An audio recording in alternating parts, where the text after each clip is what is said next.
လက်မှတ်ထိုးပြီးပြီလားဒါဆိုစကားနဲ့ပြန်မချင်နဲ့မဟုတ်ဘူးလို့မငင်းနဲ့မိတ်ဆွေ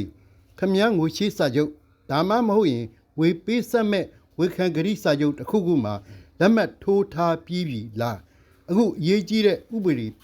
ကိုပြောပြမယ်လက်မှတ်ထိုးပြီးသားဖြစ်တဲ့စာချုပ်ကိုပြက်ပြဲသွားအောင်လုပ်နိုင်သလားဒီစာချုပ်ဟာအတူကြီးလို့ပြောမလားမဟုတ်ဘူးလို့ပြောမလားဥပဒေကဘာပြောသလဲသိပါသလားမြန်မာနိုင်ငံနဲ့ပတ်သက်တဲ့စီရင်ထုံးတစ်ခုရှိပါတယ်အဲ့ဒါတော့ဥပြုံးပါနှစ်1995မြန်မာနိုင်ငံတရားစီရင်ထုံးစာမျက်နှာ89စီရင်ထုံးမှာအဲ့ဒီစီရင်ထုံးကတော့ဘာကိုမီးမောင်းထိုးပြသလဲဆိုရင်ဂရိစာချုပ်ကိုဝန်ခံစာချုပ်ကိုလက်မှတ်ရေးထိုးပြီးရင်နှုတ်သက်သေခံချက်ပြလို့မရဘူးပြောလို့မရဘူးတင်ပြလို့မရဘူးဆိုတဲ့အချက်ပါပဲဒါဆိုရင်စာချုပ်ဆိုတာအခိုင်အမာပဲဝေပိတ်ဆက်ရန်ဝန်ခံဂရိစာချုပ်ချုပ်ဆိုပြီးရင်တာဝန်ရှိကြောင်းတာဝ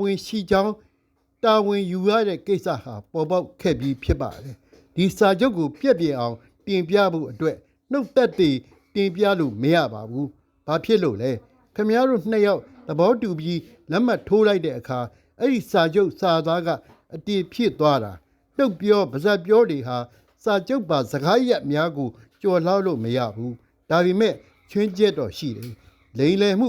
ချင်းကြောက်မှုအမှားပြောဆိုတဲ့အတွက်စာချုပ်ချုပ်ဆိုရတယ်ဆိုရင်လက်မှတ်ရေးထိုးရတယ်လို့နှုတ်သက်သေခံချက်ကိုတင်ပြနိုင်တဲ့အခွင့်အရေးရှိပါတယ်ကဲ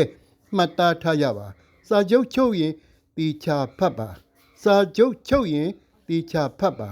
တစ်ဖက်ကပြောတိုင်းဘေးစကားကိုမယုံနဲ့ဒီအချက်ကိုသိထားရင်ခမည်းတော်ရဲ့စာချုပ်ကိစ္စတွေမှာတော်တော်အကာအကွယ်ရစေမယ်ဥပဒေဘ ഹു တုဒတွေရကျင်တယ်ဆိုရင်တော့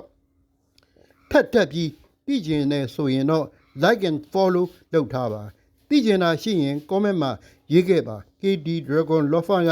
ဥပဒေပြဿနာတွေကိုသိဖို့အတွက်အများပြည်သူသိဖို့အတွက်ဖြန့်ဝေနေခြင်းဖြစ်ပါတယ်ကျေးဇူးတင်ပါတယ်